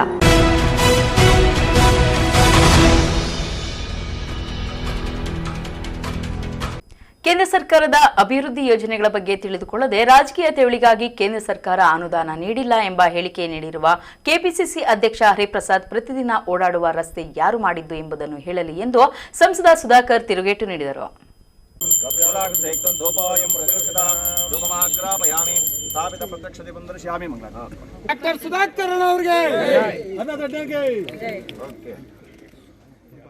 ಬಾಗೇಪಲ್ಲಿ ವಿಧಾನಸಭಾ ಕ್ಷೇತ್ರದ ಯಲ್ಲಂಪಲ್ಲಿ, ಸೋಮನಾಥಪುರ, ಪೂಲಗಲ್ಲು, ಪೋಲನಾಯಕನಪಲ್ಲಿ ಗ್ರಾಮಗಳಲ್ಲಿ ಕೇಂದ್ರ ಸರ್ಕಾರದ 15ನೇ ಹಣಕಾಸು ಆಯೋಗದ ಅನುದಾನದಡಿ 2,60,00,000 ರು ವೆಚ್ಚದಲ್ಲಿ ನಿರ್ಮಿಸುತ್ತಿರುವ ಆಯುಷ್ಮಾನ್ ಆರೋಗ್ಯ ಕೇಂದ್ರ ಕಟ್ಟಡ ಕಾಮಗಾರಿಗೆ ಸಂಸದ ಡಾ ಕೆ ಸುಧಾಕರ್ ಭೂಮಿ ಪೂಜೆ ನೆರವೇರಿಸಿದ್ದಾರೆ. ಈ ವೇಳೆ ಮಾತನಾಡಿದ ಅವರು, ಪ್ರಧಾನಿ ನರೇಂದ್ರ ಮೋದಿ ನೇತೃತ್ವದ ಕೇಂದ್ರ ಬಿಜೆಪಿ ಸರ್ಕಾರ ದೇಶದ ಜನರಿಗಾಗಿ ಅತ್ಯಂತ ಹಿಂದುಳಿದ ಪ್ರದೇಶದಲ್ಲಿ ಇರುವ ಕುಗ್ರಾಮಗಳಲ್ಲಿ ಆರೋಗ್ಯ ಕೇಂದ್ರಗಳನ್ನು ಸ್ಥಾಪಿಸಿ ಉಚಿತವಾಗಿ ಆರೋಗ್ಯ ಸೇವೆಗಳು ಸಲ್ಲಿಸುತ್ತಿದೆ. ಬಾಗೇಪಲ್ಲಿ ವಿಧಾನಸಭಾ ಒಂದು ಕ್ಷೇತ್ರಕ್ಕೆ ಮಾತ್ರ 4 ಆರೋಗ್ಯ ಕೇಂದ್ರಗಳನ್ನು ನೀಡಿದೆ. ಅದರ ಜೊತೆಯಲ್ಲೇ ಬಾಗೇಪಲ್ಲಿ ಪಟ್ಟಣ ಕುಡಿಯುವ ನೀರು ಸರಬರಾಜಿಗೆ ಅಮೃತ್ 2 ಯೋಜನೆ ಅಡಿ 14.50 ಕೋಟಿ ಅನುದಾನ ನೀಡಿದೆ. ಸಂಸದರ ಅನುದಾನದಲ್ಲಿ 1,10,00,000 ರು ವೆಚ್ಚದಲ್ಲಿ ಬಸ್ ನಿಲ್ದಾಣ, ಸಹಕಾರ ಸಂಘದ ಕಟ್ಟಡಗಳಿಗೆ ಅನುದಾನ ನೀಡಲಾಗಿದೆ. ಬಾಗೇಪಲ್ಲಿ ಯಲ್ಲಂಪಲ್ಲಿ ಮೂಲಕ ಮಲ್ಲೇನಹಳ್ಳಿ ಕ್ರಾಸ್ ಮಾರ್ಗ ರಸ್ತೆಗೆ ಸಿಆರ್ಎಫ್ ಯೋಜನೆ ಅಡಿ 6 ಕೋಟಿ, ಬಾಗೇಪಲ್ಲಿಯ 5 ಆದರ್ಶ ಗ್ರಾಮಗಳಿಗೆ 5 ಕೋಟಿ ರು, ಜಲಜೀವನ್ ಮಿಷನ್ ಯೋಜನೆ ಅಡಿ 178 ಕೋಟಿ ರು ನೀಡಲಾಗಿದೆ. ಬಾಗೇಪಲ್ಲಿ ವಿಧಾನಸಭಾ ಕ್ಷೇತ್ರದ ಒಂದು ಕ್ಷೇತ್ರಕ್ಕೆ ಮಾತ್ರ ಕೇಂದ್ರ ಬಿಜೆಪಿ ಸರ್ಕಾರ ಈಗಾಗಲೇ 200 ಕೋಟಿ ರು ಅನುದಾನ ನೀಡಿದ್ದು ಕಾಂಗ್ರೆಸ್ಸಿಗರು ಅಭಿವೃದ್ಧಿ ವಿಚಾರದಲ್ಲಿ ರಾಜಕೀಯ ಮಾಡುತ್ತಿದ್ದಾರೆ ಎಂದರು. ಈಗ ಮಾನ್ಯ ಹರಿಪ್ರಸಾದ್ ರವರು ರಾಜ್ಯಕ್ಕೆ ಬಂದು ಕೆಲವು ವರ್ಷಗಳಾಗಿದೆ. ಹಾಗಾಗಿ ಬಹುಶಃ ಕೇಂದ್ರ ಸರ್ಕಾರದ ಅನುದಾನಗಳು ಬಗ್ಗೆ ಅವರು ಗಮನ ಕೊಟ್ಟಿಲ್ಲ ಅಂತ ಕಾಣಿಸ್ತದೆ. ಈಗ ನೋಡಿ, ಇಂಥ ಒಂದು ಕುಗ್ರಾಮದಲ್ಲಿ ಬಂದು ಕೇಂದ್ರ ಸರ್ಕಾರದ ಯೋಜನೆಯನ್ನು ಮಾಡಿದ್ದೀನಿ. 65 ಲಕ್ಷ ಕೊಟ್ಟು ಆರೋಗ್ಯ ಮಂದಿರ ಮಾಡ್ತಾಯಿದ್ದೀವಿ. ಇಂಥವು ನೂರಾರು ಕೆಲಸ. ಅವರು ಪ್ರತಿ ದಿವಸ ಓಡಾಡೋ ರಸ್ತೆ ಯಾವುದು ಕೇಳಿ? ಅವರು ಬೆಂಗಳೂರವರೆಗೂ, ಬೆಂಗಳೂರಿನಿಂದ ಅವರು ಮನೆಯಿಂದ ಈಗ ದೇವನಹಳ್ಳಿ ಏರ್ಪೋರ್ಟ್ಗೆ ಬರ್ತಾರಲ್ಲ, ಅವ್ರು ಬರೋ ರಸ್ತೆ ಯಾವುದು? ಯಾರದ ಅನುದಾನ ಕೊಟ್ಟಿರೋದು? ಆ ವಿಮಾನ ನಿಲ್ದಾಣಗಳು ಎಷ್ಟಾಗಿರೋದು ಈ ದೇಶದಲ್ಲಿ? ಸುಮ್ಮನೆ ಅವರು ರಾಜಕಾರಣದ ತೆವಲಿಗೋಸ್ಕರ ಮಾತನಾಡಿದ್ದಾರೆ. ಅದು ನೆನ್ನೆ ಮೊದಲನೇ ದಿವಸ ಅಲ್ಲ. ಸೊ ಹಾಗಾಗಿ ಅವ್ರು ಪ್ಲೀಸ್ ಮಾಡಬೇಕು, ಅವ್ರು ಹೈಕಮಾಂಡ್ನ ಮಾಡಿದ್ದಾರೆ ಇದ್ದೀವಿ. ಮತ್ತು ಈ ಜಿಲ್ಲೆಯಲ್ಲಿ ನಾನು MP ಆದಮೇಲೆ 24 ಆರೋಗ್ಯ ಮಂದಿರ ತಂದಿದ್ದೀನಿ. ಈಗ ಈ 2 ವರ್ಷದೊಳಗೆ 24 ತಂದಿದ್ದೀವಿ ಆರೋಗ್ಯ ಮಂದಿರ ಮಾತ್ರ. ಮತ್ತು ಈಗಾಗಲೇ ನಿಮ್ಮದು CRF ಅಡಿಯಲ್ಲಿ 6 ಕೋಟಿ ರೂಪಾಯಿ ಕೊಟ್ಟು ರಸ್ತೆಯನ್ನು ಮಾಡಿಸಿದ್ದೀವಿ. ಬಾಗೇಪಲ್ಲಿ, ಯಲ್ಲಂಪಲ್ಲಿ, ಮಲ್ಲೇನಹಳ್ಳಿ ಕ್ರಾಸ್ ನೀವೆಲ್ಲ ಬಂದಿದ್ರಿ ಪೂಜೆಗೆ. ಆದರ್ಶ ಗ್ರಾಮಕ್ಕೆ 5 ಗ್ರಾಮಗಳನ್ನು ತೆಗೆದುಕೊಂಡು 1 ಕೋಟಿ ರೂಪಾಯಿ ಕೊಟ್ಟಿದ್ದೀವಿ. ಜಲ್ ಜೀವನ್ ಮಿಷನ್ನಲ್ಲಿ 360 ಗ್ರಾಮಗಳು ಕುಡಿಯೋ ನೀರು ನಲ್ಲಿ ಮೂಲಕ ಕೊಡುವಂಥ ಯೋಜನೆಗೆ 178 ಕೋಟಿ ರೂಪಾಯಿಗಳು ಕೇವಲ ಬಾಗೇಪಲ್ಲಿ ಕ್ಷೇತ್ರಕ್ಕೆ ಬಂದಿದೆ. ಇದನ್ನೆಲ್ಲ ಕೂಡ ಜನರು ಅರ್ಥ ಮಾಡ್ಕೋಬೇಕು. ಅಷ್ಟೇ ಅಲ್ಲ, ಅಮೃತ್ 2 ಕುಡಿಯೋ ನೀರಿನ ಯೋಜನೆಗೆ ಅಮೃತ್ 2 ನಿಮ್ಮ ಗುಡುಬಂಡೆ ಕೆರೆ ಇರ್ಬೋದು, ಬಾಗೇಪಲ್ಲಿ ಇರ್ಬೋದು, ಇದಕ್ಕೆ ಕೂಡ 14.41 ಕೋಟಿ ಇದಕ್ಕೂ ಕೂಡ ಮಂಜೂರಾಗಿದೆ. ಕಾರ್ಯಕ್ರಮ ನಡೀತಾ ಇದೆ. ಇನ್ನು MP ಲಾಡ್ನಲ್ಲಿ ಏನೆಲ್ಲ ಕಾರ್ಯಕ್ರಮಗಳಾಗ್ತಾ ಇದೆ ತಾವು ನೋಡ್ತಾ ಇದ್ದೀರಿ. ಇನ್ನೂ ಕೂಡ 1 ಕೋಟಿ ರೂಪಾಯಿ ಆಗಿದೆಯಾ? 1 ಕೋಟಿ ರೂಪಾಯಿ MP ಲಾಡಲ್ಲಿ ಬಾಗೇಪಲ್ಲಿಗೆ ಕೊಟ್ಟಿದ್ದೀನಿ ಇಲ್ಲಿವರೆಗೂ. 1,10,00,000 ವಿಶೇಷ ಅಭಿಮಾನ ಪ್ರೀತಿ ತೋರಿಸ್ತಾ ಇದ್ದೀರಿ. ಅದಕ್ಕೆ ನಾನು ಕೂಡ ಪ್ರೀತಿಯನ್ನು ನಿಮಗೆ ಹಿಂತಿರುಗಿಸುವಂಥದ್ದು ಕೆಲಸಗಳ ಮೂಲಕ, ಕಾಮಗಾರಿಗಳ ಮೂಲಕ ಕೊಡುವಂಥದ್ದು ಮಾಡ್ತಾ ಇದ್ದೀವಿ. ಮತ್ತು ಪ್ರಾರಂಭದಲ್ಲಿ ತಾವು ನೋಡಿದ್ರಿ, ಮೋನಿಕಾ ಇರ್ಬೋದು, ನನ್ನ ಹೆಸರೇನಮ್ಮ, ಅನುಷಾನ, ಯೋಗಶ್ರೀ, ಈ 2 ಹೆಣ್ಣುಮಕ್ಕಳು 9ನೇ ಕ್ಲಾಸ್ನಲ್ಲಿ ಓದ್ತಾ ಇದ್ದಾರೆ. ಅವರಿಬ್ಬರಿಗೆ ಏನು ಇಂಜೆಕ್ಷನ್ ಕೊಟ್ಟರು ಅಂತ ನೀವೆಲ್ಲ ತಿಳ್ಕೊಂಡಿರ್ಬೋದು. ಏನದು ಇಂಜೆಕ್ಷನು? ನೀವು ಯಾರಾದರೂ ಕೊಡಿಸ್ತಾ ಇದ್ದೀರಾ ಅವರಿಗೆ? ಮಾಮೂಲಾಗಿ ಅವ್ರ ತಂದೆ ತಾಯಿಗಳಿಗೂ ಕೂಡ ಪಾಪ ಇಲ್ಲಿ ವಿದ್ಯಾವಂತರಾಗಿದ್ದರೆ ಕೊಡಿಸೋರೋ ಏನೋ ಗೊತ್ತಿಲ್ಲ. ಆದರೆ ಅನೇಕರು ಕೊಡಿಸೋ ಅಂಥದ್ದು ಇರಲಿಲ್ಲ. ಅದಕ್ಕೇ ನಮ್ಮಲ್ಲಿ ಅನೇಕ ರೀತಿಯ ಕ್ಯಾನ್ಸರ್ಸ್ ಇದೆ ಮಹಿಳೆಯರಿಗೆ. ಡಾಕ್ಟರ್ ಮಹೇಶ್ ಅವರು ಹೇಳಿದ್ರು ಈಗಾಗಲೇ. ಮೊದಲನೇದು ಯಾವುದು? ಸ್ತನ ಕ್ಯಾನ್ಸರ್. ಹೈಯೆಸ್ಟ್ ಯಾವುದು ಬರೋದು ದೇಶದಲ್ಲಿ ಅಂದರೆ ಮಹಿಳೆಯರಿಗೆ ಸ್ತನ ಕ್ಯಾನ್ಸರ್, ಬ್ರೆಸ್ಟ್ ಕ್ಯಾನ್ಸರ್. ಎರಡನೇದು ಯಾವುದು? ಗರ್ಭಕೋಶದ ಕ್ಯಾನ್ಸರ್, ಸರ್ವೈಕಲ್ ಕ್ಯಾನ್ಸರ್. ಅದು ಯಾಕೆ ಬರುತ್ತೆ? ಒಂದು ವೈರಾಣುವಿಂದ ಬರುತ್ತೆ, ಹ್ಯೂಮನ್ ಪ್ಯಾಪಿಲೋಮಾ ವೈರಸ್, HPV. ಇದು ತಪ್ಪಿಸ್ಬೇಕು ಅಂತೇಳಿ ವ್ಯಾಕ್ಸಿನ್ ಬಂದಿದೆ. ಕೆಲವು ವರ್ಷಗಳಿಂದನೇ ಇವತ್ತು ವಿದೇಶಗಳಲ್ಲಿ ಶ್ರೀಮಂತರು ಎಲ್ಲರೂ ಕೂಡ ಅವರು ಉಪಯೋಗ ಮಾಡ್ತಾರೆ. ನಮ್ಮ ದೇಶದಲ್ಲೂ ಕೂಡ ಕೇವಲ ಶ್ರೀಮಂತರ ಮಕ್ಕಳು 2 ಡೋಸು, ಇದು 7-8 ಸಾವಿರ ರೂಪಾಯಿ ಆಗೋದು 2 ಡೋಸು. ಈ ಸಂದರ್ಭದಲ್ಲಿ DHO doctor Mahesh Kumar, THO doctor CN Satyanarayana Reddy, Harinath Reddy charitable trust ಅಧ್ಯಕ್ಷ ಹರಿನಾಥ್ ರೆಡ್ಡಿ, ಮುಖಂಡರಾದ T Konappa Reddy, JP Chandrashekhara Reddy, V Venkatashivareddy, Mallikarjuna ಮತ್ತಿತರರು ಇದ್ದರು. P Manjunath Reddy, MMTV news, Bagepalli.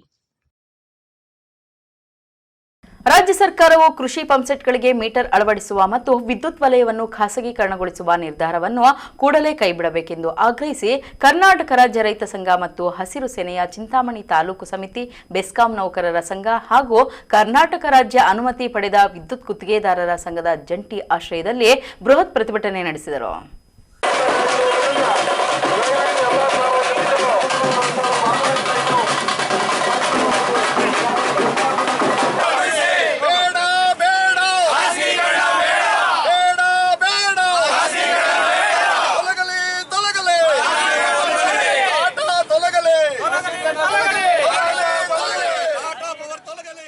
Chintamani ನಗರದ ಪ್ರವಾಸಿ ಮಂದಿರದ ಆವರಣದಲ್ಲಿ ಜಮಾವಣೆಗೊಂಡ ನೂರಾರು ಪ್ರತಿಭಟನಾಕಾರರು ನಗರದ ಪ್ರಮುಖ ಬೀದಿಗಳಲ್ಲಿ ಸರ್ಕಾರದ ವಿರುದ್ಧ ವಿವಿಧ ಘೋಷಣೆಗಳನ್ನು ಕೂಗುತ್ತಾ ರ್ಯಾಲಿಯನ್ನು ನಡೆಸಿದರು.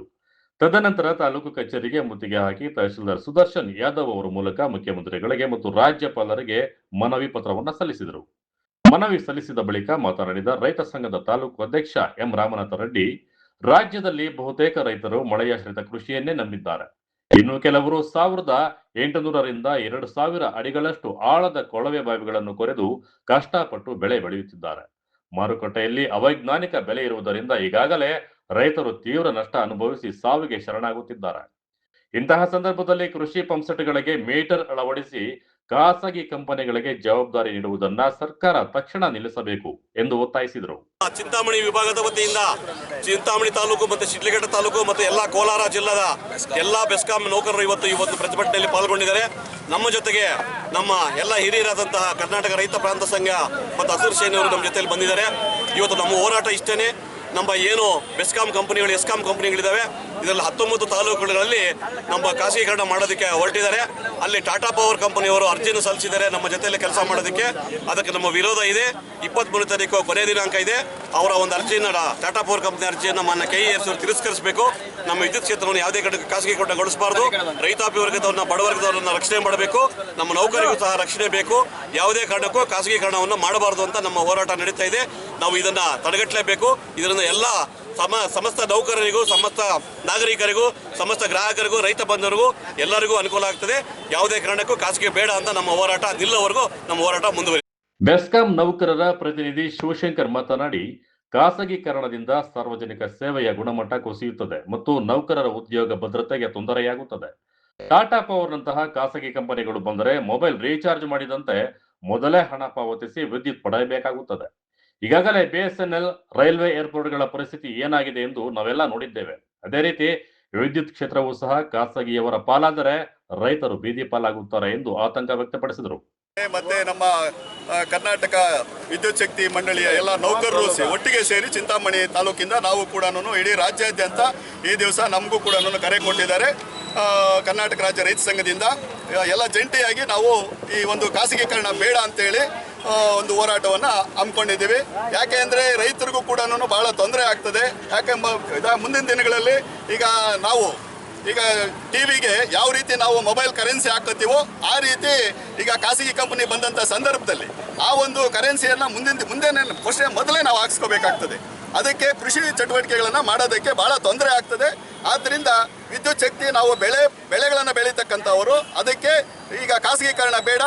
ಈಗ ಕೆಲವೆಲ್ಲ ನೋಡಿದ್ದೀವಿ, ಖಾಸಗೀಕರಣ ಮಾಡಿ ಏನೇನಾಗಿದೆ. ಈಗ BSNL ಪರಿಸ್ಥಿತಿ ಏನಾಯಿತು, ಜಿಯೋ ಬಂದು ಏನಾಯಿತು ಅಂತೇಳಿ ಈಗ ಎಲ್ಲ ಆಗಿದೆ. ಅದೇ ರೀತಿ ಈಗ ಎಲ್ಲ ಖಾಸಗೀಕರಣ ಮಾಡ್ತಾ ಇದ್ದಾರೆ. ರೈಲ್ವೆ ಆಯಿತು, ಏರ್ಪೋರ್ಟ್ ಆಯಿತು, ಈಗ ವಿದ್ಯುತ್ ಶಕ್ತಿನೂ ಕೂಡ ಖಾಸಗೀಕರಣ ಮಾಡಿದಂಥ ಸಂದರ್ಭದಲ್ಲಿ ಈ ನೌಕರರಿಗೂ KEB ನೌಕರರಿಗೂ ತೊಂದರೆ ಆಗುತ್ತೆ.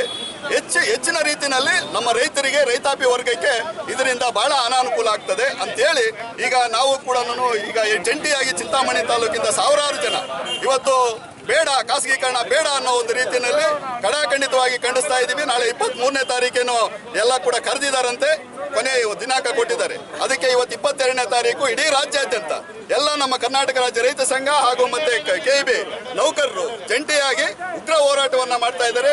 ತಾವು ಟಾಟಾ ಕಂಪನಿಗೆ ಕೊಟ್ಟಂತ ಸಂದರ್ಭದಲ್ಲಿ ಇನ್ನೂ ಹೆಚ್ಚಿನ ರೀತಿಯಲ್ಲಿ ಮುಂದಿನ ದಿನಗಳಲ್ಲಿ ಉಗ್ರವಾದಂತ ಹೋರಾಟವನ್ನ ಮಾಡಬೇಕಾಗ್ತದೆ ಅಂತ ಸರ್ಕಾರಕ್ಕೆ. ಬೆಸ್ಕಾಂ ನೌಕರರ ಸಂಘದ ಮತ್ತು ವಿದ್ಯುತ್ ಗುತ್ತಿಗೆದಾರರ ಸಂಘದ ಪದಾಧಿಕಾರಿಗಳು ಹಾಗೂ ನೂರಾರು ರೈತರು ಭಾಗವಹಿಸಿದ್ದರು. ಮನವಿ ಸ್ವೀಕರಿಸಿದ ತಹಸೀಲ್ದಾರ್ ಇದನ್ನು ಜಿಲ್ಲಾಧಿಕಾರಿಗಳ ಮುಖಾಂತರ ಸರ್ಕಾರಕ್ಕೆ ತಲುಪಿಸುವ ಭರವಸೆ ನೀಡಿದರು. ಪ್ರತಿಭಟನೆಯಲ್ಲಿ ರೈತ ಸಂಘಟನೆಯ ಪ್ರಧಾನ ಕಾರ್ಯದರ್ಶಿ ML ಆಂಜನೇಯ ರೆಡ್ಡಿ, ಖಜಾಂಚಿ N ಶೇಖರ್, ಚಿಮ್ಮನಹಳ್ಳಿ G ಮುನಿರೆಡ್ಡಿ, ಅಲ್ಲಾಬಕಾಶ, ಚಂದ್ರಶೇಖರ್ ರೆಡ್ಡಿ, ಕತ್ತರಿಗುಪ್ಪೆ ನಾರಾಯಣಸ್ವಾಮಿ ಮತ್ತಿತರರು ಹಾಜರಿದ್ದರು. Aslam Pasha, MMTV news, Chintamani. ಇದೀಗ ಬ್ರೇಕ್ ನಂತರ MMTV ನ್ಯೂಸ್ ಮುಂದುವರಿಯುತ್ತದೆ. ಮಾನಸ ಆಸ್ಪತ್ರೆ, BB ರಸ್ತೆ, ಚಿಕ್ಕಬಳ್ಳಾಪುರ. ಡಾಕ್ಟರ್ ಮಧುಕರ್ ಹಾಗೂ ಡಾಕ್ಟರ್ ಸುಷ್ಮಾರವರ ಸಾರಥ್ಯದಲ್ಲಿ ಆರೋಗ್ಯ ಕ್ಷೇತ್ರದಲ್ಲಿ ಸಂಚಲನ ಮೂಡಿಸಿ ವಿಶ್ವಾಸಾರ್ಹ ಆರೋಗ್ಯ ಸೇವೆಯಿಂದ ನಗರ ಹಾಗೂ ಗ್ರಾಮೀಣ ಭಾಗದ ಜನರ ಮನೆ ಮಾತಾಗಿದೆ. ನುರಿತ ತಜ್ಞ ವೈದ್ಯರಿಂದ ಗುಣಮಟ್ಟ ಖಾತ್ರಿಯ ವೈದ್ಯಕೀಯ ಸೇವೆ ಲಭ್ಯ. ಸುಸಜ್ಜಿತ ಹಾಸಿಗೆಗಳುಳ್ಳ NICU, ಸ್ತ್ರೀರೋಗ, ಪ್ರಸೂತಿ, ಬಂಜೆತನ ನಿವಾರಣೆ ತಜ್ಞರಾದ ಡಾಕ್ಟರ್ ಸುಷ್ಮಾ, ಶಿಶು ಆರೈಕೆ ವಿಭಾಗದಲ್ಲಿ ನುರಿತ ಮಕ್ಕಳ ತಜ್ಞರಾದ ಡಾಕ್ಟರ್ ಗಿರಿಜಾ ಕಾರ್ಯನಿರ್ವಹಿಸುತ್ತಿದ್ದು, ವೆಂಟಿಲೇಟರ್ ವ್ಯವಸ್ಥೆಯೊಂದಿಗೆ ಆರೋಗ್ಯ ಸೇವೆ ಒದಗಿಸಲಾಗುತ್ತಿದೆ. ಉತ್ತಮ ಆರೋಗ್ಯ ತಜ್ಞರ ಸೇವೆ ಲಭ್ಯ ಮತ್ತು ಔಷಧಾಲಯ ಸೇವೆ ಲಭ್ಯ. ಶ್ರೀ ನೀಲಾದ್ರಿ ಪಾಲಿಕ್ಲಿನಿಕ್, ದರ್ಗಾ ಹತ್ತಿರ, MG ರಸ್ತೆ, ಚಿಕ್ಕಬಳ್ಳಾಪುರ. ಚಿಕ್ಕಬಳ್ಳಾಪುರ ಜನತೆಗೆ ಸಿಹಿ ಸುದ್ದಿ. ನೂತನವಾಗಿ ನಮ್ಮಲ್ಲಿ doctor Rakesh Y R MBBS, MD, DVL, fellowship in hair transplantation, consultant dermatologist and hair transplant surgeon ಲಭ್ಯವಿರುತ್ತಾರೆ. ನಮ್ಮಲ್ಲಿ ದೊರೆಯುವ ಸೌಲಭ್ಯಗಳು chemical peeling, electrocautery, radio frequency, nail surgery, lasers hair removal, acne scar reduction, pigmentation, carbon peel, GFC and PRP, hair transplant, micro needling ಮಾಡಲಾಗುತ್ತದೆ. ಪ್ರತಿ ಶುಕ್ರವಾರ ಹಾಗೂ ಭಾನುವಾರ ಬೆಳಗ್ಗೆ 11 ಗಂಟೆಯಿಂದ 2 ಗಂಟೆಯವರೆಗೆ ಲಭ್ಯವಿರುತ್ತಾರೆ. ಹಾಗೂ ಪ್ರತಿದಿನ ಸೋಮವಾರದಿಂದ ಶನಿವಾರದವರೆಗೆ ಡಾಕ್ಟರ್ ಕಾರ್ತಿಕ್ ಆರ್, ಫಿಸಿಷಿಯನ್ ಡಯಾಬೆಟಾಲಜಿಸ್ಟ್ 8 ಗಂಟೆಯಿಂದ 9 ಗಂಟೆಯವರೆಗೆ ಲಭ್ಯವಿರುತ್ತಾರೆ. ಹಾಗೂ ಡಾಕ್ಟರ್ ಪ್ರೇಮ್ ಸಾಗರ್ MBBS ಸಂಜೆ 6 ಗಂಟೆಯಿಂದ ರಾತ್ರಿ 9 ಗಂಟೆಯವರೆಗೆ ಲಭ್ಯವಿರುತ್ತಾರೆ. ಹೆಚ್ಚಿನ ಮಾಹಿತಿಗಾಗಿ ಸಂಪರ್ಕಿಸಿ 7892036068. ನಾವು ACE ಆಕ್ವಾಟೆಕ್ ಐಸ್ಪೂ ಆಕ್ವಾಟೆಕ್ ಪ್ಯೂರಿಫಿಕೇಶನ್ಸ್, ಕರ್ನಾಟಕದ ಹೆಮ್ಮೆಯ ಕಮರ್ಷಿಯಲ್ RO ಪ್ಲಾಂಟ್ ಬ್ರ್ಯಾಂಡ್. ನಮ್ಮ ಮುಖ್ಯ ಕಚೇರಿ ಟಾಟಾ ನಗರ, ಬ್ಯಾಂಗ್ಳೂರು ಮತ್ತು ಶಾಖಾ ಕಚೇರಿ KEB ಕಚೇರಿ ಪಕ್ಕ ಚಿಕ್ಕಬಳ್ಳಾಪುರನಲ್ಲಿ ಕಾರ್ಯನಿರ್ವಹಿಸ್ತಾ ಇದೆ. ನಾವು ಕಮರ್ಷಿಯಲ್ RO ಪ್ಲಾಂಟ್ಸ್ಗಳ ಸೇಲ್ಸ್, ಡಿಸೈನ್, ಸಪ್ಲೈ, ಇನ್ಸ್ಟಾಲೇಷನ್ ಮತ್ತು ಸರ್ವಿಸ್ ಸೇವೆಗಳನ್ನ ಉನ್ನತ ಗುಣಮಟ್ಟ ಮತ್ತು ನವೀನ ತಂತ್ರಜ್ಞಾನದಿಂದ ಒದಗಿಸ್ತಿವೆ. ಸಂಪೂರ್ಣ ಕರ್ನಾಟಕದಾದ್ಯಂತ commercial RO plants sales and service ಲಭ್ಯ. ನಾವು ಈಗಾಗಲೇ ಅನೇಕ ರಾಷ್ಟ್ರೀಯ ಮಟ್ಟದ ಕಂಪನಿಗಳು, ಶಾಲೆಗಳು, ಕಾಲೇಜುಗಳು, ಹೋಟೆಲ್ಗಳು ಮತ್ತು ರೆಸ್ಟೋರೆಂಟ್ಗಳು, ಸರ್ಕಾರಿ ಇಲಾಖೆ ತಥಾ ಸರ್ಕಾರಿ ಕ್ಷೇತ್ರಗಳು ಮತ್ತು ಎಲ್ಲಾ ಗ್ರಾಮ ಪಂಚಾಯತ್ಗಳಿಗೆ ಯಶಸ್ವಿಯಾಗಿ commercial RO plant sales and service ಒದಗಿಸಿದ್ದೀವಿ. ACE Aquatech, brand of Karnataka, trust with purity and quality. ನಮ್ಮ ವಿಳಾಸ Canara bank, BB road, Chikkaballapura branch, office address. ಈಗಲೇ ಸಂಪರ್ಕಿಸಿ 9845301082 ಮತ್ತು 7996776777.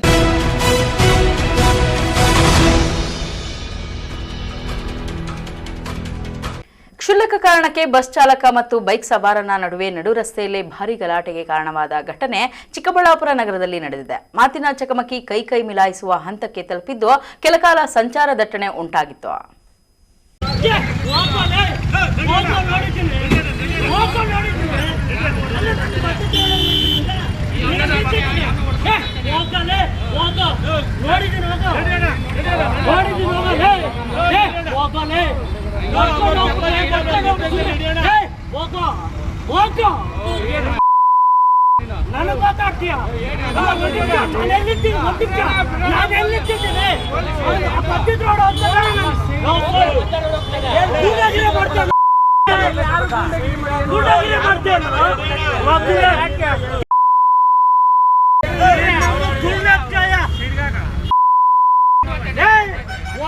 ಚಿಕ್ಕಬಳ್ಳಾಪುರ ನಗರದ MG ರಸ್ತೆಯ APMC ಮಾರುಕಟ್ಟೆ ಸಮೀಪ ಈ ಘಟನೆ ನಡೆದಿದೆ.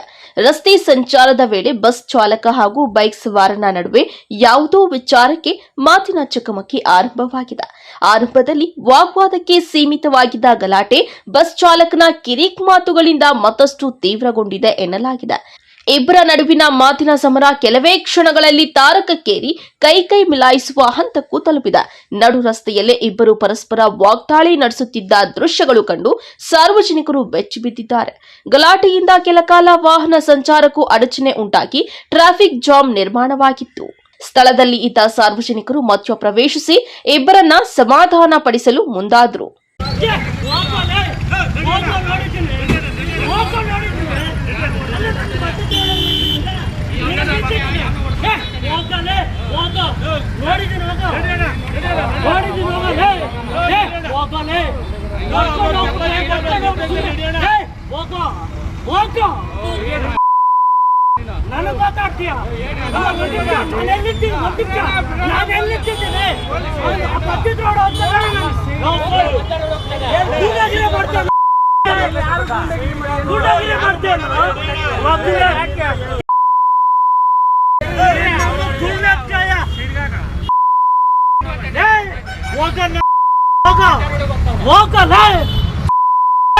ಎಲ್ಲ ಬಿಟ್ಟಿದ್ದೆ ನಾನು ಎಲ್ಲಿದ್ದೆ ನಾನು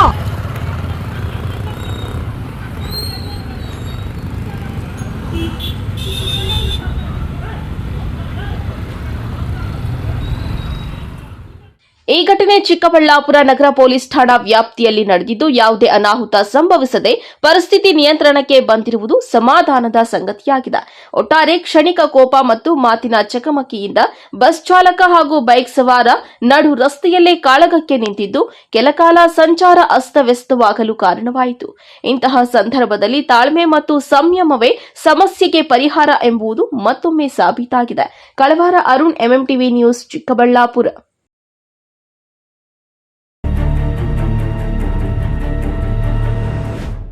ದೇವನಹಳ್ಳಿ ಸಾರ್ವಜನಿಕ ಆಸ್ಪತ್ರೆ ಸಮಸ್ಯೆಗಳ ಆಗರವಾಗಿ ಪರಿಣಮಿಸಿದೆ. ಆಸ್ಪತ್ರೆಗೆ ಬಂದ ರೋಗಿಗಳಿಗೆ ಸರಿಯಾದ ಚಿಕಿತ್ಸೆ ದೊರೆಯದೆ ಪರದಾಡುವ ಸ್ಥಿತಿ ಎದುರಾಗಿದ್ದು, ವೈದ್ಯರನ್ನು ಸಂಪರ್ಕಿಸಲು ಹೋದರೆ ಯಾರೂ ಇಲ್ಲ, ಎಲ್ಲರೂ ವರ್ಗಾವಣೆಯಾಗಿದ್ದಾರೆ ಎಂಬ ಉತ್ತರ ಸಿಗುತ್ತಿದೆ ಎಂದ ಸಾರ್ವಜನಿಕರಿಂದ ಆರೋಪ ಕೇಳಿಬಂದಿದೆ. ಅಂತಾರಾಷ್ಟ್ರೀಯ ವಿಮಾನ ನಿಲ್ದಾಣದ ಕೂಗಳತೆ ದೂರದಲ್ಲಿರುವ ದೇವನಹಳ್ಳಿ ಸರ್ಕಾರಿ ಆಸ್ಪತ್ರೆಯಲ್ಲಿ ಬಹುಕಾಲದಿಂದ ಸಮಸ್ಯೆ ಇದ್ದು, ಇಲ್ಲಿನ ವೈದ್ಯರು ಖಾಸಗಿ ಆಸ್ಪತ್ರೆಗಳಿಗೆ ಮಾರಿಕೊಂಡು ಬರುವ ರೋಗಿಗಳನ್ನು ಅಲ್ಲಿಗೆ ಕಳಿಸುತ್ತಾರೆ. ಹೆರಿಗೆ ಸಮಯದಲ್ಲಿ ಮಗುಗೆ ಮತ್ತು ತಾಯಿಗೆ ಸಮಸ್ಯೆ ಇದೆ, ಖಾಸಗಿ ಆಸ್ಪತ್ರೆಗೆ ಕೊಂಡೊಯ್ಯಿರಿ ಎಂದು ಹೆದರಿಸುತ್ತಾರೆ.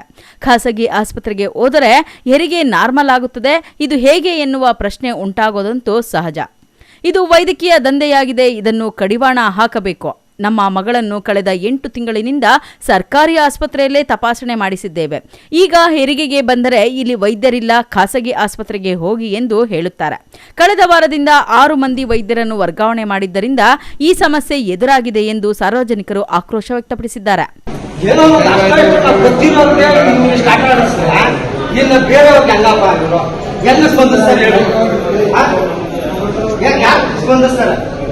ನಮ್ಮಂತ ಬಡವರಿಗೆ ಎಷ್ಟು ಇದು ಮಾಡಿದ್ರೆ ಇನ್ನು ಕೇಳ್ಬಾರ್ದು, ಹೇಳಿದ್ರೆ ಏನ್ರಿ ನಡೀರಿ ಬರ್ತೀವಿ, ನಡೀರಿ ನೋಡ್ಕೊತೀವಿ ಅಂತ ಹೇಳೋದು, ಉಡಾಪೆ ಮಾತುಗಳು ಮಾತಾಡೋದು ಇಲ್ಲ. ಸುಮಾರು 9 ತಿಂಗಳಿಂದ ಇಲ್ಲೇ ನಮ್ಮ ಮಗಳಿಗೆ ನಾವು ಎಲ್ಲ ಚೆಕಪ್ಗಳನ್ನು ಇದೇ ಆಸ್ಪತ್ರೆಯಲ್ಲಿ ಮಾಡಿಸಿ ಆವಾಗ್ನಿಂದ ಇದುವರೆಗೂ ನಾರ್ಮಲ್ಲೇ ಐತೆ, ಏನು ತೊಂದರೆ ಇಲ್ಲ. ಬ್ಲಡ್ ಇಂದ ಹಿಡಿದು ಪ್ರತಿಯೊಂದು ಆರೋಗ್ಯವಾಗಿ ಅವರೇ ಅಂತ ಹೇಳ್ಬಿಟ್ಟು ಮಾಹಿತಿ ಕೊಟ್ಟಿದ್ರು. ಅದ್ರ ಪ್ರಕಾರವಾಗಿ ತಾಯಿ ಕಾರ್ಡ್ನಿಂದ ಹಿಡಿದು ಎಲ್ಲ ಕರೆಕ್ಟ್ ಆಗಿತ್ತು. ರಾತ್ರಿ 12 ಗಂಟೆ ಮೇಲೆ ನಾವು ಇಲ್ಲಿಗೆ ಆಸ್ಪತ್ರೆಗೆ ಬಂದು ಅಡ್ಮಿಟ್ ಮಾಡಿದಾಗ ಅಡ್ಮಿಟ್ ಅನ್ನು ಮಾಡಿಕೊಂಡ್ರು. ಅದಾದ್ಮೇಲೆ ಅಡ್ಮಿಟ್ ಎಲ್ಲ ಆದ್ಮೇಲೆ ಇಲ್ಲಿ ಡಾಕ್ಟರ್ ಇಲ್ಲ, ಇಲ್ಲಿ ನಾವು ಮಾಡೋಕ್ಕಾಗಲ್ಲ, ನೀವು ಬೇರೆ ಕಡೆ ಹೋಗ್ಬೇಕು ಅಂತ ಹೇಳ್ಬಿಟ್ಟು ಪ್ರೈವೇಟ್ ಆಸ್ಪತ್ರೆಗಳನ್ನ ಇವರು ಬುಕ್ ಮಾಡ್ಕೊಂಡ್ಬಿಟ್ಟವ್ರೆ ಡಾಕ್ಟರ್ಗಳು. ಈ ಆಕಾಶ ಆಗ್ಬೋದು, ಇಲ್ಲಿ ಮಾನಸ ಆಗ್ಬೋದು, ಸಿರಿಡಿ ಆಗ್ಬೋದು, ಲೀನಾ ಆಗ್ಬೋದು, ಈ ತರ ಪ್ರೈವೇಟ್ ಆಸ್ಪತ್ರೆಗಳನ್ನ ಇವರೆಲ್ಲ ಬುಕಿಂಗ್ ಮಾಡ್ಕೊಂಡ್ಬಿಟ್ಟು ಇಲ್ಲೇನ್ ಮಾಡ್ತೀವಿ, ಇಲ್ಲಿಂದ ಅಲ್ಲಿಗೋಗಿ ಕೆಲಸಗಳು ಮಾಡೋದು ಎಲ್ಲ ಮಾಡ್ಕೊಂಡು ನಮ್ಮ ಬಡವ್ರ ಹೊಟ್ಟೆ ಮೇಲೆ ಹೊಡಿತವ್ರೆ. ಹಾಗಾಗಿ ಇಲ್ಲಿ ಸಚಿವರಾಗ್ಬೋದು, ಶಾಸಕರಾಗ್ಬೋದು ಈ ಕಡೆ ಗಮನ ಹರಿಸಬೇಕು. ಯಾಕಂದ್ರೆ ಇಲ್ಲಿ ವಿಸಿಟ್ ಮಾಡ್ಬೇಕು, ತಿಂಗಳಿಗೊಂದ್ಸತಿ ವಿಸಿಟ್ ಮಾಡಬೇಕು. ಇಲ್ಲಿ ಮಾಹಿತಿ ಏನಾಗ್ತೈತೆ, 6 ಜನ ಡಾಕ್ಟರ್ ಹೋಗಿದಾರಂತೆ, ಟ್ರಾನ್ಸ್ಫರ್ ಆಗಿ ಹೋಗಿದಾರಂತೆ. ಅಲ್ಲಿಗೆ ಟ್ರಾನ್ಸ್ಫರ್ ಮಾಡೋದಕ್ಕೆ ಸರ್ಕಾರಕ್ಕೆ ಮಾಹಿತಿ ಐತೆ. ಅದೇ ರೀತಿ 6 ಜನನ್ನ ಡಾಕ್ಟರ್ನ ಕೊಡೋದಕ್ಕೆ ಯೋಗ್ಯ ಇಲ್ವಾ ಅವ್ರಿಗೆ? ಡಾಕ್ಟರ್ನ ಕೊಡಬೇಕು. ಇಲ್ಲ ಒಬ್ಬೊಬ್ಬರನ್ನೇ ನೀವು ಟ್ರಾನ್ಸ್ಫರ್ ಮಾಡ್ತಾ ಇರ್ಬೇಕು, ಒಬ್ಬೊಬ್ಬರನ್ನೇ ಡಾಕ್ಟರ್ನ ಕೊಡ್ಬೇಕು. ನೀವು ಹಂಗಿದ್ರೆ ನೀವು ಟ್ರಾನ್ಸ್ಫರ್ ಮಾಡಬೇಕು. ಇಲ್ಲಾಂದ್ರೆ ಬಡವ್ರ ಹೊಟ್ಟೆ ಮೇಲೆ ಹೆಂಗ ಹೊಡಿತೀರಿ? ಬಡವ್ರಿಗೆ ಯಾಕೆ ನೀವು ಈ ತರ ಚಿತ್ರಹಿಂಸೆ ಕೊಡ್ತೀರಿ? ಬಡವ್ರ ರಕ್ತಾನ ಹೀರ್ಕೊಂಡ್ ತಿಂತವ್ರೆ ಗೌರ್ಮೆಂಟ್ ಡಾಕ್ಟರ್ಗಳು. ಈ ಗೌರ್ಮೆಂಟ್ ಹಾಸ್ಪಿಟ್ಲ್ ಹಂಗಾಗ್ಬಿಟ್ಟೈತೆ. ಈ ನಡುವೆ ಮುಂಚೆ ಚೆನ್ನಾಗಿತ್ತು, ಇವಾಗ ಎಷ್ಟು ಕೋಟಿಗಳು ಬಂಡವಾಳ ಆಗ್ತಾವ್ರ ಅಷ್ಟು ಬಂಡವಾಳ ದುಡ್ಡು ಎತ್ಕೊಂತವ್ರೆ ಹೊರತುನ ಇಲ್ಲಿ ಫೆಸಿಲಿಟಿ ಕಮ್ಮಿ ಆಗೈತೆ. ದಯಮಾಡಿ ಸರ್ಕಾರ, ಆರೋಗ್ಯ ಸಚಿವರು, ಯೂಟ್ಯೂಬ್ ಸಾಹೇಬ್ರನಿಂದ ಹಿಡಿದು ಮೊನ್ನೆ KH ಮುನಿಯಪ್ಪನವರು ಸಹ ಇದ್ರ ಬಗ್ಗೆ ಗಮನ ಹರಿಸಬೇಕು. ಬಡವ್ರಿಗ ಇದು ಯಾಕಂದ್ರೆ ಕೆಲವರು 5 ರೂಪಾಯಿ ಕಾರ್ಡ್ ಮಾಡ್ಸಕ್ ದುಡ್ಡಿರಲ್ಲಪ್ಪ, 5 ರೂಪಾಯಿ ಕಾರ್ಡ್ ಮಾಡ್ಸಕ್ಕೂ ದುಡ್ಡಿಲ್ಲ. ನಾವು ಅದಕ್ಕೋಸ್ಕರವಾಗಿ ನಾವು ಗೌರ್ಮೆಂಟ್ ಆಸ್ಪತ್ರೆಗೆ ಬರೋದು. ನಮ್ಮ ಹತ್ರ ದುಡ್ಡಿಲ್ಲ, ಬಡವರ ಆಸ್ಪತ್ರೆ ಅಂತ ಇರೋದೇ ಅದಕ್ಕೋಸ್ಕರವಾಗಿ. ನಾವು ದುಡ್ಡು ಇಲ್ದಿದ್ದಕ್ಕೆ ನಾವು ಗೌರ್ಮೆಂಟ್ ಆಸ್ಪತ್ರೆಗೆ ಬರೋದು. ನಮ್ಮನ್ನೇನ್ ಮಾಡ್ತಾರೆ, ತಗೊಂಡೋಗಿ ಪ್ರೈವೇಟ್ಗೆ ಸಿಕ್ಕಾಕ್ಸ್ತಾರೆ. ನಾವು ಅಲ್ಲಿ ದುಡ್ಡು ಕಟ್ಟಕ್ ಆಗಲ್ಲ ಸ್ವಾಮಿ. ಅಲ್ಲಾಗಿರೋ ದುಡ್ಡೆಲ್ಲನು ಪ್ರೈವೇಟ್ ಕಟ್ಟಿದ್ದೀವಿ, ದುಡ್ಡು ಸ್ಲಿಪ್ ಎಲ್ಲ ಕೊಡ್ತೀವಿ. ಸರ್ಕಾರದಿಂದ ದಯಮಾಡಿ ಕಟ್ರಿ. ಬೇರೆಯವ್ರ ಹತ್ರ ಎಂಗೇಜ್ ಬರ್ತಾ ಬೇರೆಯವ್ರ ಹತ್ರ ಮಾತಾಡ್ತಾ ಇರ್ತಾರೆ, ರಿಂಗ್ ಆಗ್ತಾ ಇರ್ತದೆ, ರೆಸ್ಪಾನ್ಸೇ ಕೊಡಲ್ಲ. ಅಂತ ಅಧಿಕಾರಿ ಏನ್ ತಿಕ್ಕಿರ್ಬೇಕು? ನಿಮ್ಮ ಹೆಸರು? ನಮ್ಮ ಹೆಸರು ಬೂನಹಳ್ಳಿ ಆನಂದ್ ಅಂತೇಳಿ.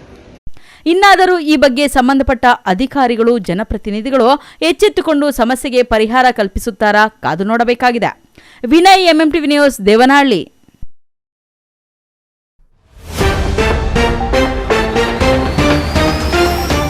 ನಾಡಪ್ರಭು ಕೆಂಪೇಗೌಡರ ಜಯಂತಿಗೆ ಸಕಲ ಸಿದ್ಧತೆ, ಸಮುದಾಯದ ಬಂಧುಗಳು ಭಾಗವಹಿಸುವಂತೆ ಒಕ್ಕಲಿಗ ಸಂಘದ ಮುಖಂಡರ ಕರೆ.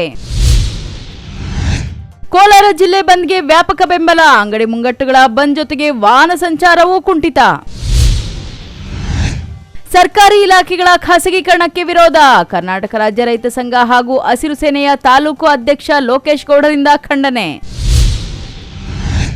ರಾಜಕೀಯ ತೆವಳಿಗಾಗಿ ಕೇಂದ್ರ ಸರ್ಕಾರದ ಅನುದಾನದ ಬಗ್ಗೆ ಮಾತಾಡಬಾರದು, ಓಡಾಡುವ ರಸ್ತೆಯೂ ಕೂಡ ಕೇಂದ್ರ ಸರ್ಕಾರದ್ದೇ, ಕೆಪಿಸಿಸಿ ಹರಿಪ್ರಸಾದ್ ವಿರುದ್ಧ ಸಂಸದ ಸುಧಾಕರ್ ಟಾಂಗ್. ವಿಶ್ವಾಸಾರ್ಹ ಸುದ್ದಿಗಳಿಗಾಗಿ ತಪ್ಪದೆ ವೀಕ್ಷಿಸಿ MMTV ನ್ಯೂಸ್.